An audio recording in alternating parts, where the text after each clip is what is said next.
All right, guys, what's going on? Welcome in. So it's game week, right? Jets Bills Monday Night Football. The entire world is going to be watching primetime football. It's a massive, massive AFC East game that's going to have implications all season. I am so excited. I cannot wait for Monday Night Football. I'm freaking pumped. Man, football's back, and it feels so good to say it.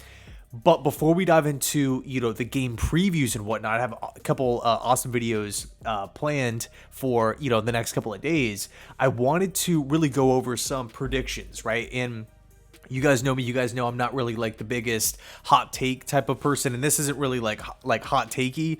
But I came up with a couple of realistic predictions that I can honestly see happening by the time the season ends, right? 5 things that happen throughout the course of the season to where at the end of the year, we're feeling really, really good about it. So let's not waste any time. Let's jump into the first one here. And it sounds crazy, like me saying this statement sounds a bit crazy, maybe a bit overwhelming, but I fully believe that Aaron Rodgers could literally break every major single season passing record for the Jets this season. I'm talking passing touchdowns, passing yards, even completions too.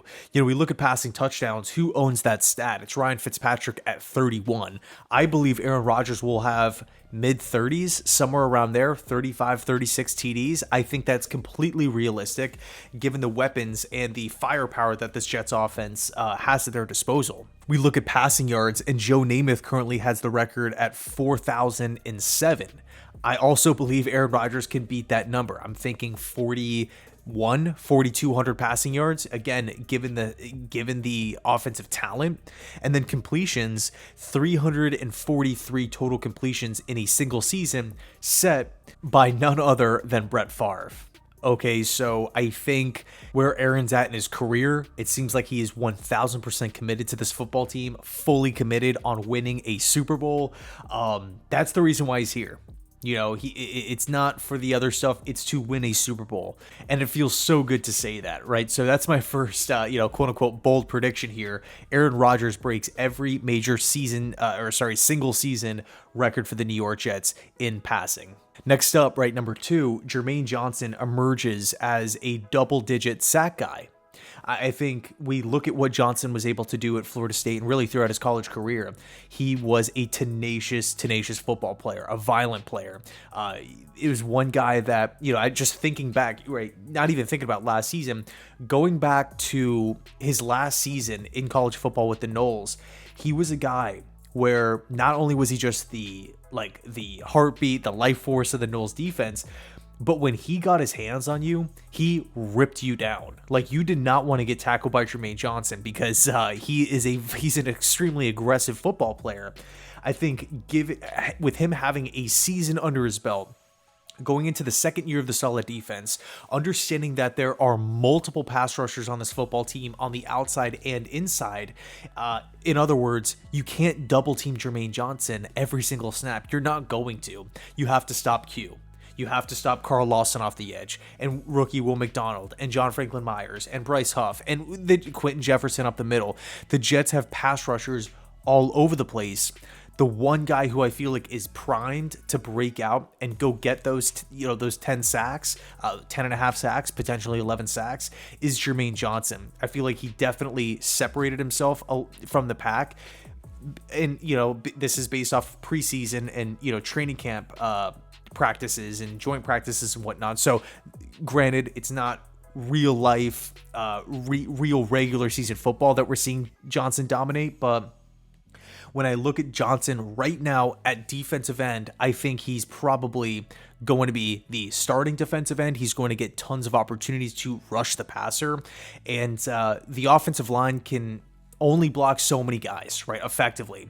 I envision a lot of one-on-one matchups for Johnson on the outside, and because of that, and because of all the things that Johnson is working in his favor, again, second year in the system, second year in football, he's a lot bigger, lot faster as well. That's been reported on multiple times. I see Jermaine Johnson breaking out this season. Next up, number 3 here, the Jets will acquire a big-name player by the trade deadline. I don't see a situation where Aaron Rodgers takes a $30+ million guaranteed pay cut to just do nothing, right? Yes, of course, we brought in Dalvin Cook. We're going to talk about him in a second, but at the trade deadline, this is when like all hands are on deck. If we need talent and we are shooting for the top here, and we have to compete with Cincy, we have to compete with Baltimore and Buffalo and Kansas City and the Chargers and all these great teams in the really in the conference from top to bottom, we might need some more help. We don't know what the record will be 7-8 weeks from now. We don't know who will be hurt 7-8 weeks from now. We don't know how the season will exactly play out. But what we do know is that if we need some help at a specific position, if we are lacking at a certain area, or if we just need that guy to push the team over the top, we have the financial flexibility to do it, to make that move. We have a front office and quarterback completely committed to winning a Super Bowl. I don't see a situation, and by the way, let me throw in Robert Saleh as well, a head coach in that same boat. Everybody is fully on board. Everybody is fully committed on getting this thing turned around, creating a new narrative for the New York Jets. This is going to be a winning football team, and these guys running the team are trying to make that happen, right? So I feel like based off of everything we've seen, and also understanding that there's some really, really good ball players out there that are playing or will be on teams that might not, look, I'm not trying to, throw a team under the bus here or there, or project the team into 2023 as a squad with no hope. But when I look at, a team like the Arizona Cardinals, they have some quality pieces that the Jets could utilize. We look at a team like the Tampa Bay Buccaneers, multiple pieces there that the Jets could utilize. So, and there's also a couple other teams too. I know people have been talking about the potential Devontae Adams, potential Adams trade, which would be insane.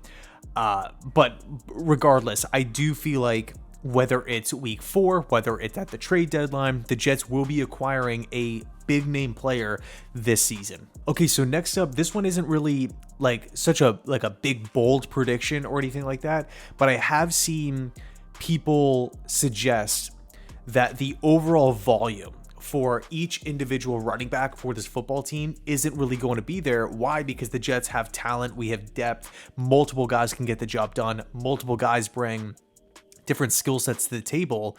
In other words, we're not going to be the Titans with Derrick Henry, where we're just relying on him so much to carry the team, or even like Dalvin Cook in Minnesota. These guys will be swapped in and swapped out pretty consistently. But with that said, I do feel like either Dalvin Cook or Breece Hall will rack up over 1,000 rushing yards this season. And again, I know it, like on the surface, it's like, okay, yeah, like, these are two really, really good running backs.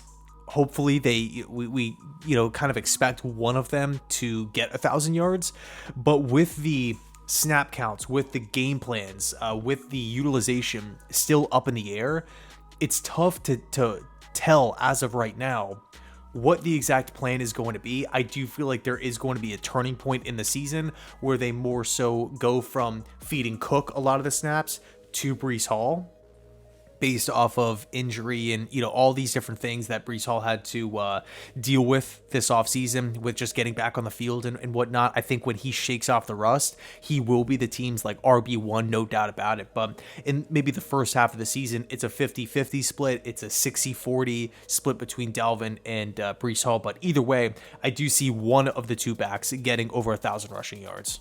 And last but not least, and granted, I don't have a lot of tape to back this up here, but based off of what we've seen from the Jets organization, based off of what we've seen from press conferences, from what players have said about this given player, I think it's fair to say that Tony Adams cements himself this season as the team's potential long-term free safety. He's going to be the unquestioned starter throughout the season. He's going to be the unquestioned starter going into next season.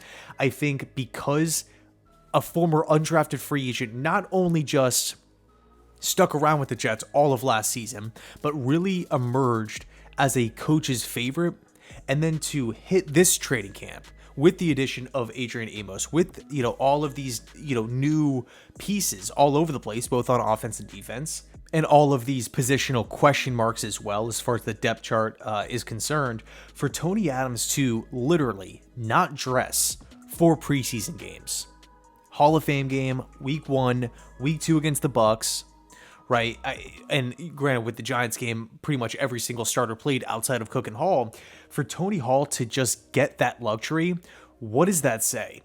That says that the coaching staff feels absolutely fantastic about him. He is going to be the starting free safety, no questions asked. He doesn't need to prove himself. He doesn't need to get any on-field preseason snaps against a different team because we feel that good about him.